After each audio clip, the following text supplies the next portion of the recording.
จังมือแล้วก่อนน้องเมื่อนี่จ้ะ5 มื้อล่ะ5 มื้อละแต่วันอาทิตย์ทางวันเสาร์มื้อนี้มื้อเช้านี่ก็เมื่อแล้วก็บ่มาแม่นแต่ว่าเจ้าคิดฮอดเมียบ่เดี๋ยวนี้น่ะคิดฮอดอยู่เฮาบ่ได้คิดอย่าปะบ่คิดอย่าตีอยู่เมียน่ะมีแต่ทางอ้ายนี่สิถามทั้งแม่นพ่อกับแม่ก่อนแม่นยังทำเอาในใดต่อเนาะแม่นไปนำมาแล้วก็บ่มาเนาะแม่น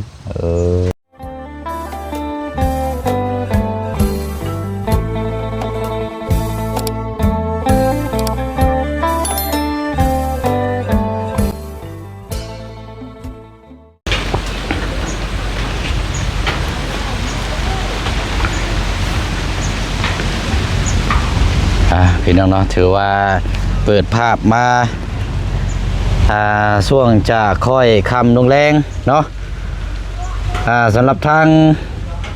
บ้านเนาะหรือว่าเฮือนนี่แหละพี่น้อยเพราะว่าอันนี้ก็เพิ่งปลุกสร้างไปก็ยังพากันนอนกับท่านในพ่อหึงพ่อปันใดพี่น้องเนาะแต่ว่าทางครอบครัวก็จะเกิดสาเหตุยังพี่น้อยเนาะถือว่าเป็นอีกครอบครัวหนึ่งได้นี่กับพี่น้องเนาะที่พี่น้อง FC เฮาติดตามเพราะว่าทางหลักๆเลยกับทางผัวเราเนาะทางอ้ายเรานี่แหละพี่น้อยจะซอยวิ่งให้งานแต่ละเคสทางน้องแต่งจริงทางน้องดอกแค่หรือว่าทางน้องกองมีเราพี่น้องเนาะซอยเวียกซอยงานแต่ว่ามามื้อนี้บัดนี้พี่น้องเนาะทางเมียก็ได้หอบลูกหอบเต้าเมื่ออยู่บ้านเมื่อแบบบ่ฮู้สาเหตุจักเหตุยังพี่น้อยจะเกิดแบบใดเนาะทางผัวนี่ก็งงคือกันพี่น้องเหตุยังเด้เหตุยังผิดมื้อนี้มีคำตอบเนาะพี่น้องเนาะแวะมาเยี่ยมมายามมาถามไทยเบิ่งน้ำกันเนาะปลุกสร้างไปนอนยังบ่ทันได้พอได้ 2-3 คืนช่ำบ่จักพี่น้อยเนาะก็หอบลูกหอบเต้าเมื่ออะไรทางนั้นก็โอ้ยเป็นใดเนาะ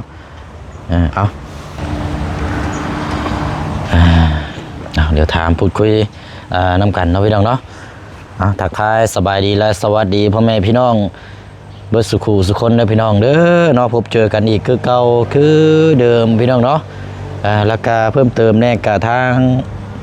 น้องเลี้ยงเนาะพี่น้องเนาะก็ได้ใหม่ๆแล้วว่าซั่นเนาะทางพ่อน้องเลี้ยงพี่น้องเนาะได้แฟนหรือว่าได้เมียถือว่าเปิดโตทั้ง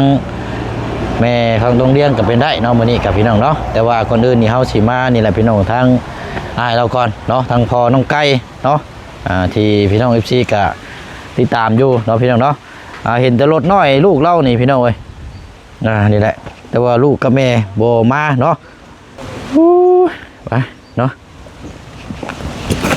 ก่อนได้เด้เนาะนี่แหละพี่น้องเอ้ยเล่ากันเนาะโอ้ยสบายดีเด้อเป็นยังไงเนาะแข็งบ่เศร้าอยู่บ่ยังอยู่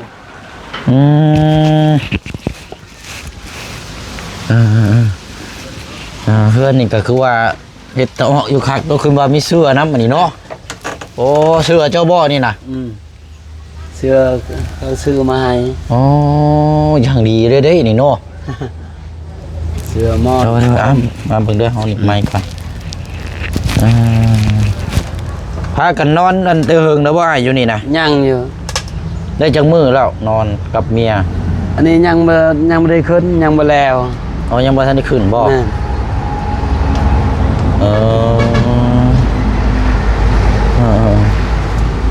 นึกว่าพากันขึ้นมานอนในย่างอยู่เนาะขึ้นนอนก็ไม่ได้ละฝนมันสะหมดฝนมันยังสาดอยู่บ่มือนั้นมันเปียกหมดนี่หมดเลยเมื่อตอนมือกับเมียเขาไปขึ้นพอเท้าเขาบ่ขึ้นบ่ได้ผลเขามาก็หมดเปียกเลยนี่เขาขึ้นนี่เราสะมันอาจจะมันเกิดเพราะว่าผ้าผลมันแห้งขนาดเนาะเขาขึ้นบ่ได้ผลมาขึ้นบ่ได้ดอกยังนอนบ่ได้ดอกเนาะพี่น้อยเนาะเป็นยังไงเมียมาแล้วบ่ไอ้เป็นยังไงคุยไปคือว่ามื้อเช้านี่ไปเอิ้นเพิ่นบ่มาบ่วานนี่ก็ไปบอกเมียแม่เฒ่าบอกมาแต่ตอนเช้าไปเอาลูกกับเมียเด้อว่าเฮายังจะขุดคุมกล้วยก่อนจะเป็นไข่นี่ถือเฮาลมถือกล้วยถือหน่อกล้วยเฮาว่ามื้ออื่น มื้อนี้ก็แล้วบ่แล้วก็ประมาณว่า10นอหรือ11นอ7นอนี่แหละเฮาจะไปเอาแล้วว่าไปเอามื้อนี้เฮาก็ไปหวานนี่ไปแล้วทมกลมกล้วยก็ไปเฮาบอกเมียเฮาเมื่อก่อนแหละเมียมันยังก็ทำอยู่เราบ่อยากเมื่อแล้วให้ไปเว้าสิพุ่นเว้าพุ่นเฮาเว้าได้เฮาว่าอยู่ย่างมันย่างก็เฮามาถามอยู่เฮือนว่าพ่อแม่เฮาก็ย่างบ่แม่นว่าเฮาอึดพ่ออึดแม่อึดอายอึดน้องแต่เราว่าบ่อยากฟังแล้วอยากอยู่แล้วอยู่พุ่นบ่อยากให้ไปเว้าอยู่เฮือนพ่อแม่เฮานี่เฮาว่าคันจะเว้าแนวนั้นเฮาบ่ได้มาแล้วแต่น่ะเฮาไปเอาอีหลีมันเฮาเอาเรื่องว่าเกิดไปตลอดนี่เฮาบ่มีเงินเฮาว่าบ่มีเงินใส่ละมันแม่นว่าค่าน้องแดงค่าสกีเนี่ยได้อยู่ตอนนี้ฮอดบ้านตะนางเจ้าก็ฮู้เฮารับจ้างใครแน่เฮาเฮ็ดเวียกอาศัยอยู่เฮือนเจ้าก็เฮ็ดอยู่กับเฮา3-4 ปีแล้วเฮาเว้านำเมียเฮาเจ้าก็เข้าใจอยู่คันอยู่นำพ่อนำแม่เราซอยเวียกเฮาไปรับจ้างใครอันนี้มีแต่เฮ็ดอย่างเดียวผู้เดียวเจ้าก็เห็นเฮาว่าเจ้าบ่คิดว่าสงสารเฮาโอ้เจ้าเมื่อปะเดี๋ยวนี้จะบ่บอกบ่ครอบพ่อแม่ก็ครอบก็เราจะซอยอยู่เราก็มาอันนี้ก็ละแม่ก็ไอ้น้องก็ยังจะถามเฮาอยู่มาขึ้นเขาอยู่บางทีเขาบอกเฮาก่อนยังเจ้าจะเมื่อน่ะอันนี้เมื่อเมียเจ้าเมื่อนี่บ่รู้จักแล้วว่าบ่รู้จักเพราะว่าคือจะให้เจ้าไปเลาะไปเอาตลอดนี่เฮายอมแล้วดำเจ้าเฮาว่ายอมนำเมียแหละว่าคิดว่าเฮาผัวปะเฮาบ่ได้ปะโอ้ไกลๆนี่ใครนะเฮาไปตลอดละเจ้าบ้านยังเมียบ้านตะนางอยู่บ้านตะนางพุ่นบ่แล้วบ้านนี้เจ้าเฮาไปเช้านี้เฮาถือไอ้น้องเฮาอีกเฮายันเราบ่ได้เสือหั่นเฮายันไปผู้เดียวในนึงสมาแม่เฮาพอเฮายันไอ้น้องยันเฮาซอกันอีกยันเฮาอารมณ์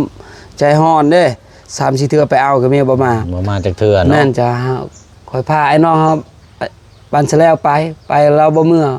เฮาบอกไอ้น้องว่ายาแล้วก็บ่มาเฮาก็เฮ็ดเวียกเอาว่าไปเอาไปเลาะนี่เฮายาแล้วบ่มีเงินน่ะว่ามีเงินใส่ละมันละมอกนี่แหละกันใกล้ๆใครแน่ว่าเจ้าก็เห็นว่าเฮาก็มาทางเดียวนี้เลยเฮาก็เมื่อเฮาบอกพ่อกับแม่กับไอ้น้องฮะนั่นเราไปชม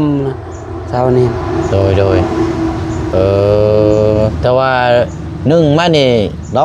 เอาลูกหอบเต้าเมื่อมีสินี่บ่ได้เกิดจากสาเหตุหยังใช่บ่ได้มีหยังผิดเถียงกันบ่เถียงเฮาบ่จักเฮาพุ่นมีแต่ขุดนอกล้วยน่ะขุดคุมนั่นแหละเฮาบ่จักเรื่องเมียนั่นบ่จักมีแต่เฮ็ดเวียกจนไข่เหมือนแข้งจนเบ่งเนาะจนเบ่งหมดเอ็นเราพลิกไปอยู่เมียก็มันตึงหมดนี่มันสะเทือนหมดนี่เฮาเจ็บเอาเจ้าก็เห็นเฮาเจ็บเฮามาที่สวนนี่เพราะว่าเจ้าบ่เชื่อเจ้าท่าเบิ่งพอเจ้ามาเช้านี่เฮาไปตอนแรกนี่แล้วเมียพอเรามาว่าเจ้าท่าเบิ่งพอกันเฮาว่าบ่ได้เฮ็ดหยังเจ้าเบิ่งตีนี่เจ้าก็บ่ได้คิดเจ้าบ่ได้มานั่นได้ก็พังความเฮาก่อนว่าโดยอันยับเข้าไปนั่นพูดได้นะจังหน่อยเบิ่งเป็นจังไดเนาะสินั่งเบิ่งเราน้อยจิตน้อยใจหยังเนาะเจ้าบ่ได้ถามเราบ่ถามแล้วว่าให้ไปเว้าอยู่พุ่นเว้าแล้วเฮาบ่จักเรื่องหยังบ่ได้ผิดหยังว่าเฮาเว้ายาแล้วเฮาบอกกับไอ้น้องเฮาสาวนี่ไอ้น้องเฮาบอกเฮายันเขามันยากความเฮาบอกเขาบ่เชื่อบอกไอ้น้องเฮาอีกเขาไปบ่ได้แล้วเราว่านึงเงินคำเดี๋ยวนี้มันยากไปตามทางละมันมากละมอกรถอีกน้ำมันก็แพงเนาะเฮาเอายาแหละคันเฮาได้เงินใครซื้อข้าวกินจะไปเลาะตลอดเดี๋ยวจะมีเงินจะกินประมาณว่าหลัก1-2 หลักย่างเอา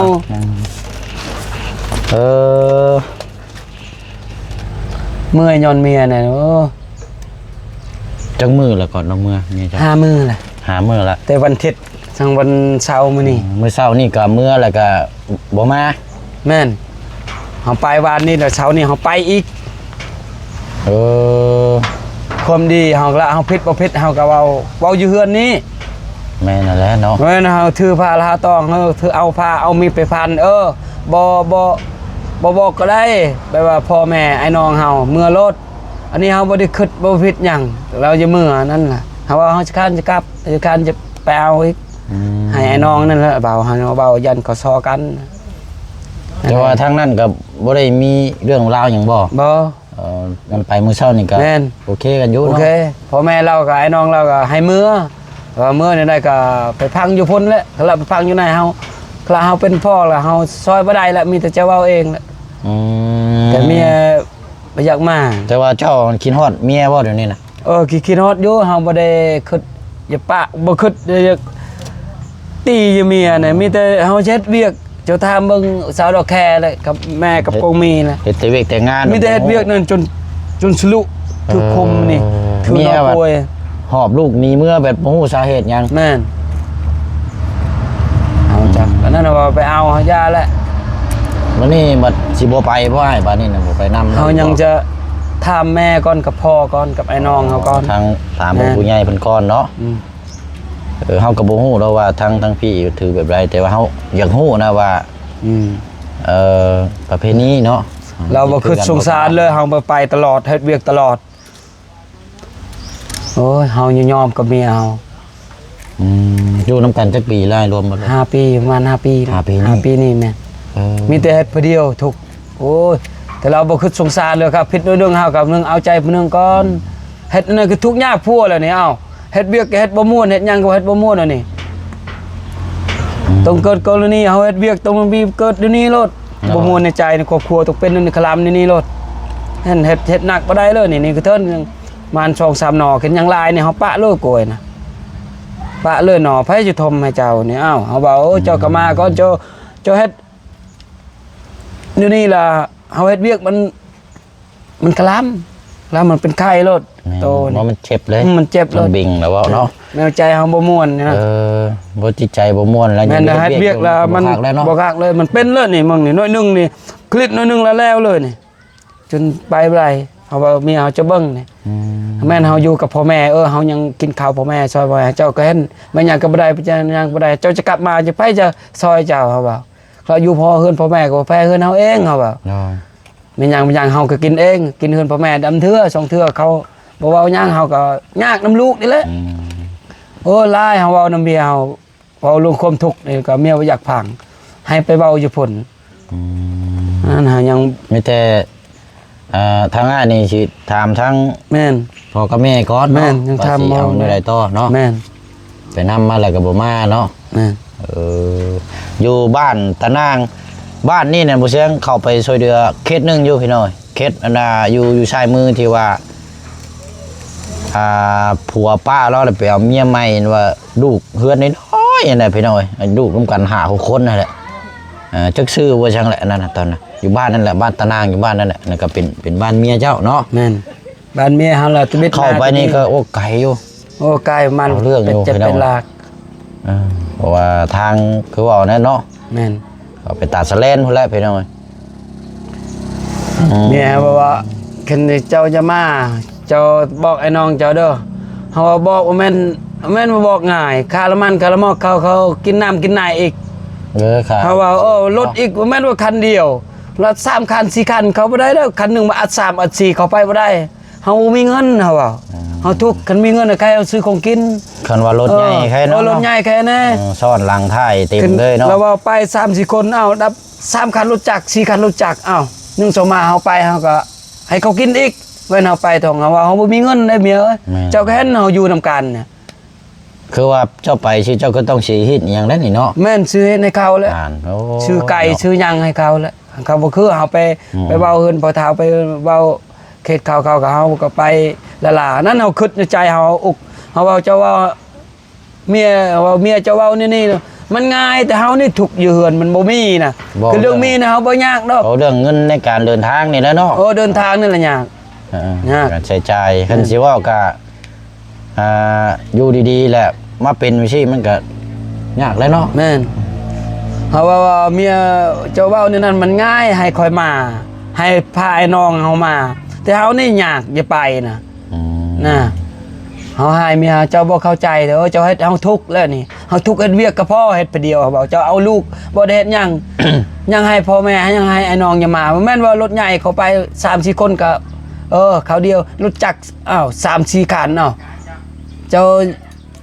ก็ฮู้เฮาว่าเจ้าก็อยู่3-4 ปีแล้วบ่แม่นว่าเทื่อหนึงบ่แม่นเฮาตีเฮาผ่านหลายเฮาเว้านำเมียให้เมียจะกลับเมืองแล้วกลับมา แต่ว่าเจ้าตัวนี้อย่าให้เมียกลับมาอยู่ แม่น เก่าเนาะ ให้อยู่กลับมาอยู่คือเก่าแล้ว แพงมีหยังก็ แม่น กินเนาะ แม่นว่าทุกอย่างมีหยังก็กินอยู่นำกัน หรือหังหรือได้แล้วอยู่เฮือนพ่อแม่มันยากนิดนึงแนวมันเป็นครอบเป็นครัวแล้ว โอ้แนวแล้ว แน่น เนาะ เฮือนไปนั้นเราผู้ชายผู้หญิงก็มันยาก คือเจ้าอยู่นี่ก็เป็นครอบครัวเฮาเองแล้ แม่ วน ครอบครัวเอง มีหยังก็กินเนาะ แม่น ลูก หมดแล้วเบาตัวน้ำเมียเขาหมดแล้วกับมันมีแต่เบียเบาแนวหนึงให้เฮามา อืม เบาง่ายเมียจะเอาเฮามามันง่ายนำรถอีกอ้าวเฮาไปเฮือนพ่อเฒ่าเฮาบ่คืออีกไปมันมีแต่ไปกับโตละล่ะเฮาคิดในใจเฮาบ่ทำบ่เว้าน้ำเมียเฮา แต่ว่าไปอีกรอบนี้นี่มีหยังแน่ใช่ที่ว่าสิเตรียมไปแต่ว่า ละมันละมอกไม่ว่าซื้อ อันนี้อยู่ในกินซาว ช่วยอยู่ในกินให้ข้าวแล้ว เป็น แต่เขาบอกว่ายังเถิดแต่เฮาเป็นเคยเนี่ย เออ เฮาแบบอายเฮาเองแล้วไปเว้ากับเฮาบ่มีหยังกันบ่ มีน้ำมีไหน มีน้ำมีในให้เขาเลย เออ แต่เขาว่าบ่เว้าแล้วจบไปเว้าให้ไกลให้เงินให้คำแต่เขาบ่ได้เว้าดอกแต่เฮาเกรงใจเฮาบ่คือแบบว่าไปคือว่าน้ำเมียเฮาแล้วจะเว้าง่ายไปละล่ากับเฮาบ่คือก็ไปละล่านั่นถือไอ้น้องเนี่ยเอ้า อืม แม่นว่าไปเว้าน้ำเมียแม่นว่าเว้าม่วนเว้าอยู่ตลาดเฮาต้องคนเฮือน แน่นั่นแหละเนาะ นั่นเฮาเว้าเมียเฮาบ่เข้าใจไผจะซอยเฮาเว้าเฮาแยกอยู่นำเขาแล้วเฮาเว้านำเมียเฮาน่ะเจ้าก็เห็นอยู่3-4 ปีจะเห็นเฮาได้ขึ้นเงินเจ้าเก่ายังมีเจ้าก็บอกว่ายังมีเด้อตัวนั้นเด้อ1 ล้าน1 2 ล้านเจ้ามาก็ใครเจ้าก็บ่ได้บอกเฮาก็จะมีหยังเจ้าก็เห็นแต่ผ่านมาก็เจ้าเว้าเงินเด้อเงินเฮายังเด้อเจ้ามาโลดแต่พลน่ะแต่เฮือนยังดูเฮาบ่ได้เอาใครแน่เจ้าก็เห็น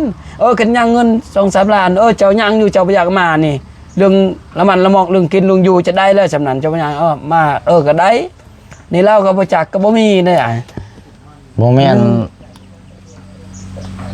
บ่ขอโทษนำเจ้าว่า เรามีผู้เว้าจักหรือว่าแบบใดหรือว่าเจ้ามีผู้สาวแบบสิ บ่ให้กินน้ำบ่คือถามเบิ่งสาวดอกแคกับกองมีมีแต่เฮ็ดอย่างเดียวจะถามเบิ่งสาวดอกแคกับกองมีกับพ่อแม่นั่นคิดเฮ็ดเวียกอย่างเดียว คนเนาะนี่ตั้งคือพี่น้องเพิ่นก็ตั้งคำถามมานี่ว่าอยู่ซื่อๆนี่ซื่อเมื่อนี่โอ้จนสิเป็นไปได้ยากนะมันต้องมีหยังสักอย่าง แต่ว่าเฮาบ่ฮู้ว่าทางนั้นคิดแบบใดเนาะหรือว่าทางนี้ก็บ่ได้มีหยังหรือว่าแบบใดนะพี่น้อย ให้มาพ่นมาถามอยู่พ่นเฮาก็บ่ผิดเรื่องหยังเฮาก็คิดบ่อยากจะไปนั่นน่ะบอกถ้าเฮาจะหาเมียมันจะไปมันง่ายเนาะให้ไปน่ะ ค่าใช้จ่ายนี่แหละ แม่ เนาะ มันยาก เติมน้ำมัน แล้วก็หมู่คุย แม่นๆ ทางป้าลุงเพิ่นก็สิเสียเวลาไปให้ไปสวนเพิ่น แม่ อี น กเนาะมันก็ ค่าวันเขาไปอีกแต่เขาบ่เว้าเด้อนั่นเขาซอยเฮานี่แหละซอยก็ให้กินน้ำกินในไปตามทางแหละเฮาเจ้าก็เห็นเฮาเว้านำเมียโอ้ย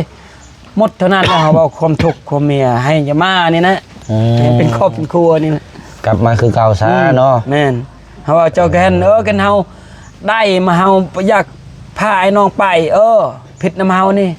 คลานี่ฮู้จักเรื่องเฮาบ่ได้ผิดนั่งเจ้าบอกให้เขามาบอกไอ้น้องเฮามาค่อยก็มาด้วยกันเฮาได้เฮาบ่ยากดอกให้เป็นครอบเป็นครัวนะ ว่าสาเหตุนี่คือบ่ได้ผิดบ่ได้ตีกันบ่ได้ให้ บ่ บ่หยังกันเนาะ บ่ นี่ไป บ่ ดาราแบบ บ่ บ่มี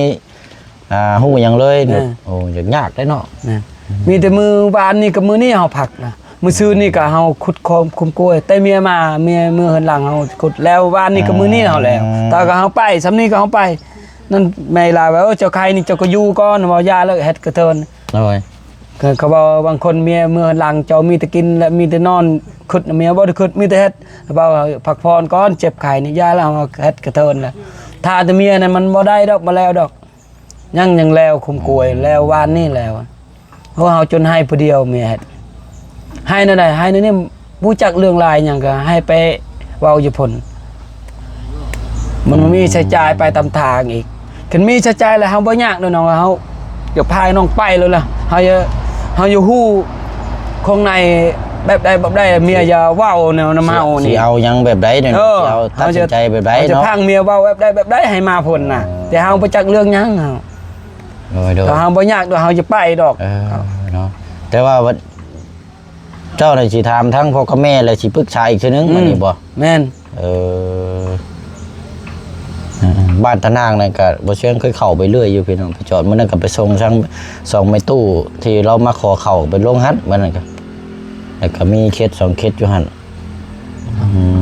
เห็นอยู่เคยอยู่ไอมาพุ่นเห็นนี่แล้วเจอสิเรือ